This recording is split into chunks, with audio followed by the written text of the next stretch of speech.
Aglaonema, আমাদের প্রত্যেকের একটা ধারণা রয়েছে গাছে একটা ডরমেটরি পিরিয়ড চলবে, শীতকাল শুরু হয়ে গেছে, এই সমস্ত গাছে খুব একটা বেশি খাবার দেওয়া যাবে না, গাছগুলিকে খুব একটা বেশি পরিচর্যা করা যাবে না, একটু বাড়াবাড়ি করলে গাছগুলি নষ্ট হয়ে যাবে, এমনটা ধারণা আমরা প্রত্যেকেই নিয়ে বসে থাকি। কিন্তু অ্যাগ্লোনিমা, বিশ্বাস করুন, এমনটা গাছ নয়। যথেষ্ট ভালো গাছ, সারা বছর খুব সুন্দরভাবে গ্রোথ করে। শীতকাল আসা মানে অ্যাগ্লোনিমা থেমে যাবে না, শীতকাল আসলেও কিন্তু অ্যাগ্লোনিমার মতো বাড়তেই থাকবে। আর আপনার পরিচর্যা একেবারে থামিয়ে দিলেও চলবে না। আপনি যদি এখন শীতকালীন বাগান নিয়ে ব্যস্ত হয়ে যান আর এই সমস্ত গাছের দিকে ধ্যান না দেন, তাহলে গাছ নষ্ট হবে। আর তাছাড়া যদি আপনার ধ্যান ঠিক থাকে, তাহলে শীতকালে কিন্তু অ্যাগ্লোনিমা দেখার মতো হবে।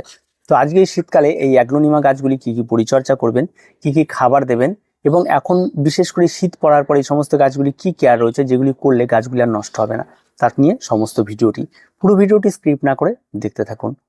সবার প্রথমে বলে রাখি, অ্যাগ্লোনিমা আমাদের সকলের খুব পছন্দের গাছ, আর সেটা শুধুমাত্র পছন্দ তার পাতার জন্য। তাই এই সমস্ত গাছগুলি আর্দ্রতা ভীষণভাবে পছন্দ করে, আর শীতকাল আসা মানে তার আর্দ্রতাটা একেবারেই কমে যায়। আর তার জন্য কিন্তু অবশ্যই আপনাকে এই সমস্ত গাছগুলিতে শীতকালে অন্তত আপনাকে স্প্রে করতে হবে।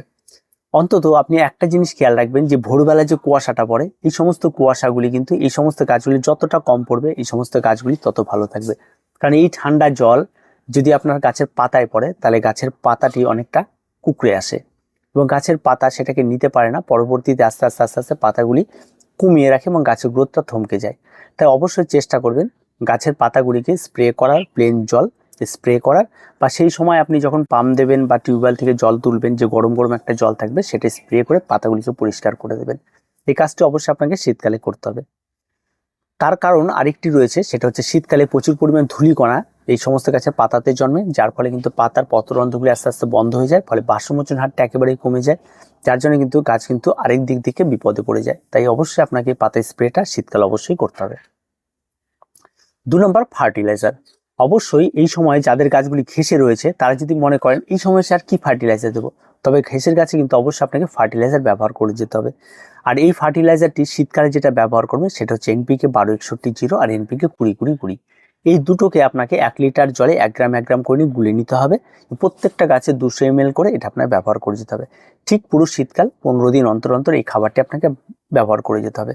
গাছের গ্রোথ অটোমেটিকলি হবে এবং গাছ খুব সুন্দরভাবে সার্ভাইভ করবে, গাছের রুট সিস্টেম ভালো থাকবে, গাছের সমস্ত দিক দিয়ে কিন্তু গাছের গ্লিজি ব্যাপারটা ভালো থাকবে। আর বাড়তি তেমন কোনো কিছু করতে হবে না। আরেকটি সবচেয়ে গুরুত্বপূর্ণ বিষয় যেটা রয়েছে, সেটা হচ্ছে আপনার মনিটরিং। আপনি প্রতিনিয়ত এই সমস্ত গাছের কাছে যাবেন, গাছের গোড়ার দিকে খেয়াল রাখবেন, মাঝে মধ্যে অ্যান্টিফাঙ্গাল গুলে নিয়ে গাছের গোড়ায় যে ঘেঁষগুলি রয়েছে তাতে আপনারা একবার করে দিয়ে দেওয়ার চেষ্টা করবেন এবং গাছে একবার অ্যান্টিফাঙ্গাল স্প্রে করবেন।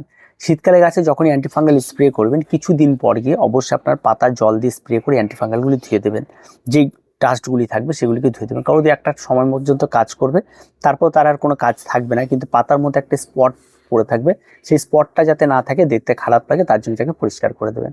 আর গোড়ায় মাঝে মধ্যে একটু অ্যান্টিফাঙ্গাল ব্যবহার করলে কি হবে, আপনার যে গোড়ায় বিভিন্ন ধরনের নিমাটোল জন্মে থাকে, বা শীতকালে কি হয়, অনেক সময় গাছের উপরে ঠান্ডার জন্য প্রবেশ না করার পরে বিভিন্ন কীটপতঙ্গ গাছের গোড়ার দিকে প্রবেশ করে, বা ভেতরে কি একটু গরম পরিবেশ পেতে পারে, এমনটা বিষয় থাকে, সেখানে হতে পারে। তার জন্য কিন্তু অবশ্যই আপনাকে এই অ্যান্টিফাঙ্গালটা আপনাকে ব্যবহার করতে হবে।